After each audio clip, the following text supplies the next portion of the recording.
straordinaria sezione di Padova, loro stavano giù ma poi i ragazzotti scappavano. La durata del centenario, la dunata dei record. Per la 92esima volta le penne nere si sono date appuntamento, questa volta a Milano. 500.000 alpini, 600 da Padova, hanno invaso pacificamente le vie del capoluogo meneghino. La sezione padovana, che il prossimo anno festeggerà 100 anni dalla fondazione, non poteva mancare nel lungo sfilamento che ha concluso una 3 giorni di festa. Dovere, aiuto, ricordo. Questo sono i nostri alpini. Così il presidente veneto Luca Zaia dal palco delle autorità. Nel soccorso ai bisognosi, nel volontariato, nelle iniziative sociali nei nostri paesi, nell'assistenza agli anziani.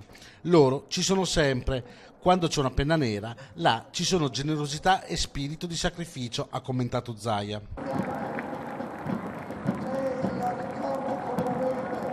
40 i gruppi padovani guidati dal presidente ANA Roberto Scarpa, partiti in settimana. Il maltempo di sabato, che ha distrutto qualche gazebo, non ha però fermato le penne nere patavine. Tra loro anche il gruppo di Teolo, che ha voluto omaggiare la Madonna degli Alpini del Monte della Madonna, con un grande tricolore. Ora tutti a prepararsi per la Dunata Triveneta e la Dunata 2020 a Rimini.